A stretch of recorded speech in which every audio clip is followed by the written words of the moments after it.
예, 김성률 장학사님 발표에 이어 패널 토론을 시작하도록 하겠습니다. 오늘 토론회에서 논의할 세부 의제는 2020년 교육정책 네트워크 교육 현장 모니터단의 선생님들의 의견을 토대로 해서 선정을 하였습니다. 지난 6월 1일부터 5일까지 초중고등학교 선생님과 교육 전문가 선생님들 의견을 토대로 해서 총 76분의 선생님들의 의견을 주셨습니다. 의견을 근거로 해서 세 가지 세부 의제를 선정을 했습니다. 온라인 교육과 관련돼서 교육과정, 교수학습이 어떻게 재설계해야 될 것인지에 대한 그런 의문점, 그리고 온라인 교육을 통해서 적절한 학생들의 평가는 어떤 패러다임으로 전환되어야 될 것인지에 대한 그런 문제점, 그리고 온라인 교육을 통해서 대면 교육이 실시되지 못한 상황에서 학생들의 생활 지도는 어떤 패러다임으로 변화될 것인지에 대한 의구심, 이런 부분에 대해서 우리 패널 토론자 선생님들과 심도 있는 자유로운 논의를 시작하도록 하겠습니다. 자, 그렇다면 앞으로 이 패널 토론에서 첫 번째 의제인 교육과정과 교수학습 방법에 대한 온라인 교육을 통해서 어떤 형태로 재설계되거나 재구조화되어야 될지 우리 현장에 있는 선생님들과 전문가 선생님들의 의견을 자유롭게 개진해 주시면 감사하겠습니다. 누가 먼저 시작하실까요? 좀 자유롭게 해주시면 좋을 것 같은데.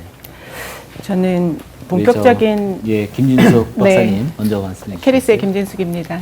본격적인 의제에 들어가기 전에 제가 부산교육청의 발제를 들으면서 이거를 전국 단위의 이번 원격 수업에 대한 어떤 시사점을 좀 정리를 하고 가면 어떨까 생각을 해서 토론문에도 정리를 했습니다마는 한 세 가지로 공통점, 물론 이제 시사점이라고 하는 부분은 반성과 성찰까지를 포함하는 것인데, 첫 번째는 교육과정에 대한 우리가 소위 인식적으로나 실제 제도적으로 이렇게 꽉 막혀 있었던 교육과정 운영에 대한 견고한 틀이 깨졌다. 그동안 우리가 수업하면 교실, 꽉 짜여진 소위 벨 스케줄이라고 뭐 1차시, 2차시, 3차시 교과별로 그 안에서 30%, 40%의 어떤 운영에 대한 자율성은 사실은 큰 의미가 없을 정도로 우리는 그렇게 생각해 왔는데, 이번에 원격 수업을 통해서 학교와 가정 간에 이런 수업이, 그러니까 수업이라고 하는 것은 물리적인 공간이나 제도의 한계가 아니라 교사와 학생 간의 교류라고 하는 측면에서 본다면 우리가 여태까지 생각했던 교육과정 운영이 달리 다른 방식으로도 할 수 있겠구나라고 생각하는 첫 번째 시사점이 있을 것 같고요. 두 번째는 우리가 늘 교육과정 운영에 대한 자율성을 얘기하면서도 자율성이 어느 정도까지 해야 되는 거야 하는 것조차도 사실은 누군가에 의해서 짜여지고 계획되어야 된다고 생각을 했는데, 이번 굉장히 중요한 시사점의 하나는 이런 상황에서도 결국은 수업을, 교육을 운영하는 주체는 현장이었다. 그 현장 속에서 실제 내용이 재구조화되고 방식이 새롭게 만들어지는 이런 측면에서 본다면 교육과정 운영에 대한 자율성이라고 하는 측면은 이제 그냥 공허한 하나의 방향이 아니라 실천의 한 축이 돼야 된다는 것이 중요한 시사점이라 할 수 있을 것 같고요. 세 번째는 이번 의제 중에 이제 또 생활지도라는 말이 나왔던 거는 이번에 우리가 학교의 역할을, 아까 우리 장 박사님께서도 말씀하셨겠지만 학교의 역할을 다시 보게 됐다.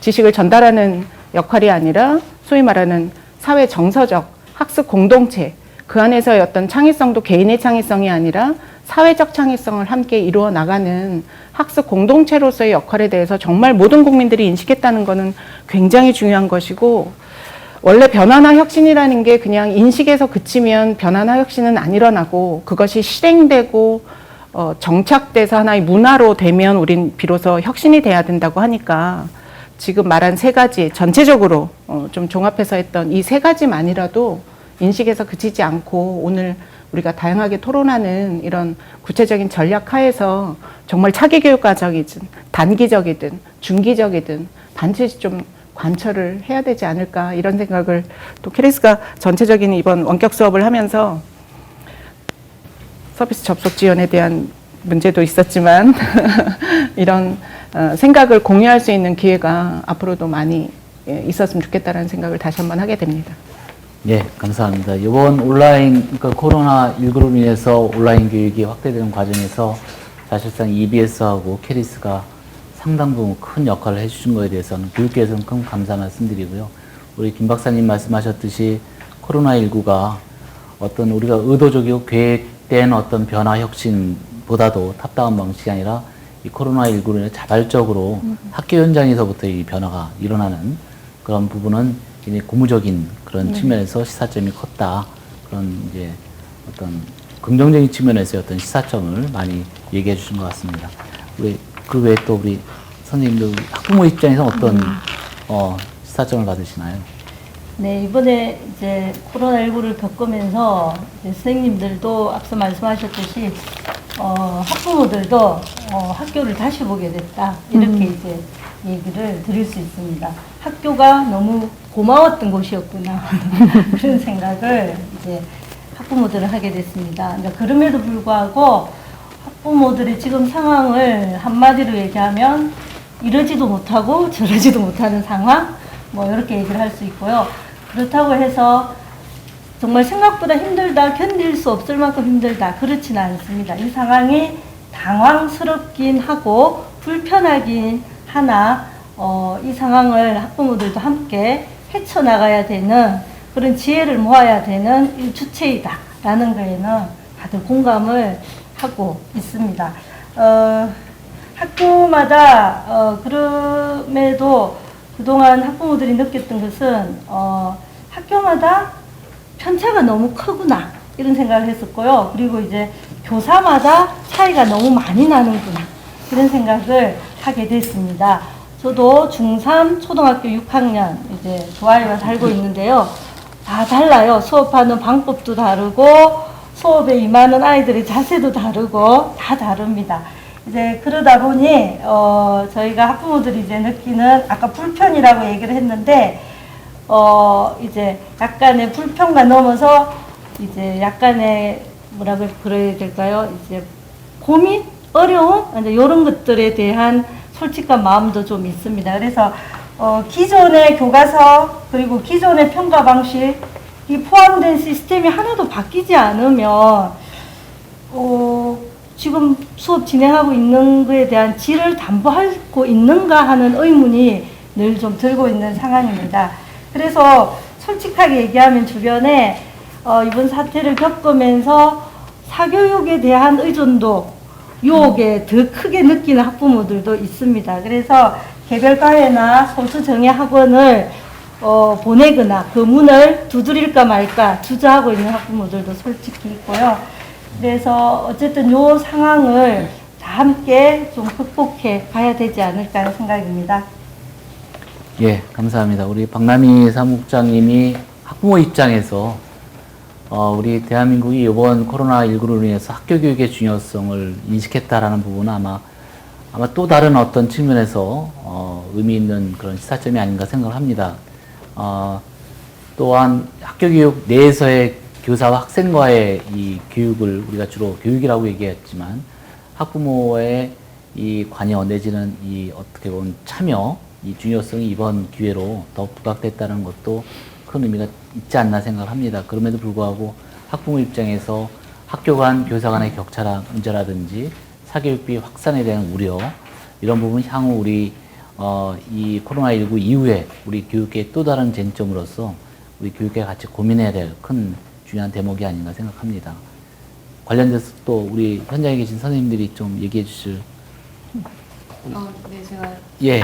교사로서 참여하긴 예, 했는데 박영 똑같이 예수님. 학부모로서 충분히 공감을 하고요. 제발 좀 학교 갔으면 좋겠다라는 생각을 했던 날들이 많았고, 그리고 제가 또 출근을 해야 되는데 애들은 집에 있고 수업은 없고 뭐 이런 상황들도 같이 이제 겪기도 하고, 그리고 교사 입장에서 힘들었던 점을 말씀을 드리면 이번 일이 얼마나 선생님들 사이에서 심각한 일이었냐 하면 이게 새로운 언어를 배우는 거나 마찬가지인 거죠. 이 온라인 학습을 위해서 학습관리 시스템이라는 플랫폼을 새로 배우는 선생님들 중에서는 연금 페이지 한번 확인해보고 내가 지금 명예퇴직을 할까 말까를 고민할 정도로 굉장히 심각한 일이었거든요. 근데 이제 교육청에서 리더십을 발휘를 해주셔서 많은 교육과 그리고 책자 발간, 뭐 동영상 연수, 뭐 이런 이제 많은 일들을 이제 리드를 해주셔서 선생님들이 이 플랫폼을 새로 이제 전혀 사용하지 처음 보는 이런 새로운 것들을 이제 금방 순식간에 배우셔서 수업이 이루어질 수 있도록 다 이게 세팅이 된 상황이었습니다. 그래서 이제 뭐 어떤 형태든지 간에 선생님들이 이제 플랫폼 안에서 수업을 진행을 할 수 있었던 거죠. 그 중에서 중요한 것은 무엇이었냐면 한 학교 안에서 학습관리 시스템 플랫폼, 많은 플랫폼 중에서 하나를 선택을 해야 되는 게 중요한 점이었는데 그 이유가 뭐냐면 두 가지가 있습니다. 첫 번째는 학생 입장에서 학생들이 이 플랫폼이라는 것은 기차역이나 버스역 생각하시면 되는데 학생들이 그 하루 동안 수업을 하면서 버스역도 갔다가 기차역도 갔다가 이렇게 하면 굉장히 혼란스럽잖아요.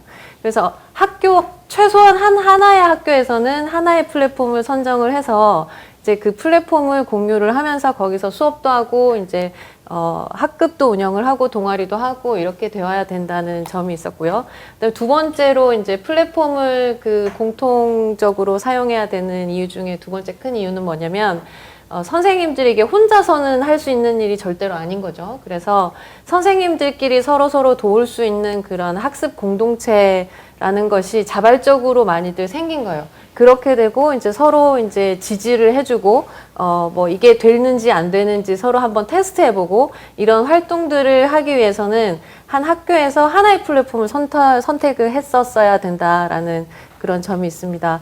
지금은 뭘 준비를 해야 되냐 하면은 이제 이 수업 교육과정 재구성하고 수업과 평가와 기록을 이제 일체화시킨다는 이런 교육과정의 큰 맥락 안에서 우리가 온라인 수업을 진행을 하기 위해서는 다양한 수업 디자인을 할 수 있는 그런 역량을 키워야 되는데 이제 그런 것들이 학습관리 시스템 안에서 있는 그런 기능들도 있지만 이제 다양한 많은 디지털 도구들이 있는 거죠. 그래서 지금까지는 이제 기본적으로 플랫폼을 사용할 수 있는 방법들을 교사들이 익혔다면 이제는 다양한 수업 디자인을 할 수 있는 그런 디지털 도구들에 대해서 공부를 하고 그런 것들을 익혀서 이제 그 교실에서 가능한 그런 수업 경험뿐만 아니라 그것보다 더 많은 다양한 수업 경험을 할 수 있도록 그런 지원이 있어야 된다고 생각을 합니다.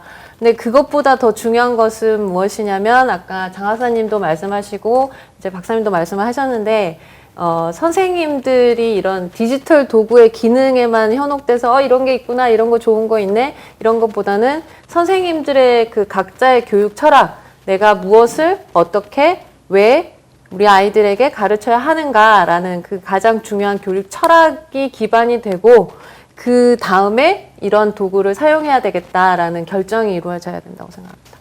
예, 감사합니다. 우리 박사님께서는 우리 대한민국이 1월 20일 날 우리가 코로나 발병이 처음 생기고 5월 20일 날 등교하는 그런 상황에서 지난 5개월 동안의 교육 현장에 그 몸담으면서 굉장히 시급하게 교육청에서 인프라를 어떻게 지원해줬고 또 선생님들의 역량이 어떻게 발휘됐는지 그 긴급한 사항들을 잘 말씀해 주셨고 더불어 앞으로 준비해야 될 사항을 좀 말씀해 주셨습니다. 멀리 제주도에서 오신 우리 선생님께서는 또 그 제주도 교육청에서 어떤 지원과 또 선생님 입장에서 교육 과정, 수업에 대해서 어떤 준비를 하셨고 또 과제는 무엇인지 말씀 좀 부탁드리겠습니다. 네. 이렇게 그 접근하시면 편할 것 같습니다. 지금 만일에 그 우리 학생 입장에서 가장 기대하고 그리고 의지하면서도 개선을 바라는 존재가 무엇일까 한번 생각해 본다면 아마 우리 선생님이 아닐까 생각을 해봅니다. 우리 교사가 되겠죠. 학부모 입장에서는 보면 아마 그러한 존재가 이제 학교일까라는 생각이 드는데 우리 교사 입장에서 살펴보면 가장 우선적이면서도 가장 의지하면서도 개선되기를 꾸준히 바라는 게 바로 교육과정이라고 생각을 합니다. 이번에 그 코로나19로 인해서 이런 갑작스러운 환경 변화로 인해서 원격 수업의 형태로 많은 것들을 선생님들이 준비하면서 겪었던 어려움들이 각자 학생, 교사, 학부모에서 각각 일어나게 마련이었는데 특히 학생들은 그 온라인 교육을 위한 준비가 많이 부족했다라는 점이 우리 선생님들이 굉장히 걱정이 컸고 그리고 우리 교사들도 학부모님들도 이제 굉장히 어려움이 많겠다. 자녀에 대해서 온라인 교육 보조 역할을 기존의 학교에서 하던 역할을 이제 가정에서 하게 되면서 현실적인 어려움이 굉장히 많겠다. 이런 거에서 인식이 서로 공감이 됐었습니다.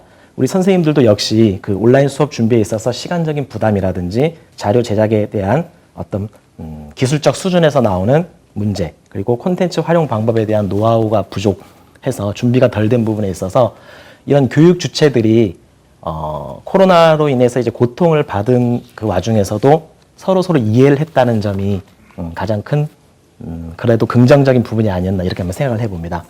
그에 따라서 어떤 이번 온라인 교육 과정의 토대를 마련하기 위한 해결 방법의 제언을 한번 드려본다면, 우선은 학생들이 그런 어려움이 있는 경우에 교육 과정에 대해서 온라인 학습 준비를 위한 교육 과정이 반드시 별도 편성이 되어야 되겠다는 생각을 했습니다. 지금은 사실 사전 준비 없이 바로 들어간 부분에 있어서 만일에 지금은 굉장히 어려움 속에서 온라인 교육이 이루어지고 있지만, 만일에 이게 내년, 내후년 지속적으로 온라인 교육의 토대가 교육 과정에 들어온다면 학생들에게 단순하게 어떤 수업, 평가 이런 것도 중요하지만 온라인 교육을 받기 위해서 무엇이 필요하고 학생들에 대한 어떤 태도를 갖춰야 되고, 그리고 어떤 기술적인 부분이 필요하면 기술적인 부분, 그리고 어떤 정의적인 어떤 태도가 갖춰야 될 게 있다면 그런 교육에 대한 교육 과정의 토대가 우선적으로 마련돼야 된다고 생각을 합니다. 그래서 반드시 국가 교육 과정에서 이러한 것들이 제시가 돼야 되겠고, 그리고 그에 따른 학생용 그리고 교사용 지침서도 함께 개발이 되어야 우리가 좀 더 이제 긍정적인 방향으로 온라인 교육의 토대가 마련되지 않을까 생각을 해봅니다. 그리고 아까 그 플랫폼이라든지 어떤 LMS에 대한 얘기도 많이 나왔는데, 교육부와 교육청 그리고 민간업체 간의 어떤 협력을 통해서 교육과정 기반에 대한 수준별 온라인 학습에 대한 콘텐츠를 많은 확보를 해서 지금 지난 5월 달에 그 온라인 교육에 대한 실태 조사를 보면 선생님들이 자체 제작하고 있는 콘텐츠를 활용하고 있다는 응답이 제일 많거든요. 50% 가까이 지금 되고 있는데, 이것은 어떤 걸 의미하냐면 교사들은 어떤 보편적인 교육 그리고 공통적인 교육을 원하면서도 우리 학생들에게 맞는, 아니면 우리 지역에 맞는, 학교에 맞는 그런 특수적이고 개별적인 교육도 함께 원한다는 뜻이 됩니다. 그러니까 어떻게 보면 되게 상반적일 수도 있지만 공통적이고 보편적인 것도 추구하면서, 그리고 우리 애들을 위한 개별적이고 특수성도 우리 교사들은 함께 추구를 한다는 거죠. 그러면 우리가 정책적인 방향은 어떻게 보면 명확하다고 할 수 있습니다. 열어줄 거는 열어주고, 개별적으로 열어줄 건 열어주고, 그러면서도 교육과정에서 기본적인 가이드라인은 공통적으로 할 수 있는 폭은 넓혀주는 것을 함께 제시하고, 이런 것들이 온라인 교육 콘텐츠 확충에 대한 가장 기본적인 기반으로서 추진돼야 할 것으로 생각이 됩니다. 그리고 또 한 가지 이제 마지막으로 말씀드리고 싶은 부분은, 제가 이제 초등교사이기 때문에 초등학교 선생님 입장에서 보면 발달 단계가 이제 확실히 저학년 같은 경우죠. 발달 단계가 낮은 학생일수록 굉장히 많은 부분에서 온라인 교육을 받기에는 힘이 듭니다. 네, 가정에서 이제 학생들을 지도해 보신 분은 알겠지만 발달 단계가 이제 점점 높아갈수록 자기주도 학습력이 어느 정도는 뒷받침되는 경우가 많다고 보면, 개별적으로 봤을 때 발달 단계가 낮은 저학년 학생들 경우에는 굉장히 이제 온라인 교육을 수행하기가 힘들거든요. 이제 부모님들의 도움이 필요하거나 아니면 형제 자매의 도움이 필요할 수도 있고 이런 건데, 이런 부분에 있어서 실제적인 활동을 투입했을 때 우리 발달 단계가 낮은 단계의 저학년 학생들 어떻게 교육을 해야 될 것인가, 이런 부분에 대한 지원 부분, 교사의 어떤 인력적인 시간 배분에 있어서 어떻게 지원을 해야 될 것인가, 이런 것들도 사실은 많은 부분에서 교육부와 교육청과 우리 선생님들이 함께 고민해야 될 부분이라고 생각을 하고, 그리고 선생님들도 사실 이런 부분에서 좀 어려운 부분에서 가정을 방문한다든지 이런 지원하고 싶은 욕구가 많음에도 불구하고 어떤 법적인 우려, 어떤 사고 발생에 대한 어떤 먼저 선입견이라든지 아니면 걱정, 이런 우려 때문에 선뜻하지 못하는 경우도 굉장히 많거든요. 이런 것들은 위에서부터 확실한 보장과 어떤 명시가 있지 않으면 선생님들도 그러한 이제 학생들 걱정하는 마음을 실제적으로 수업으로 또는 활동으로 이렇게 전념하고 싶은 것들을 효율적으로 펼칠 수 있지 않을까, 이런 생각을 해봅니다. 네, 이상입니다.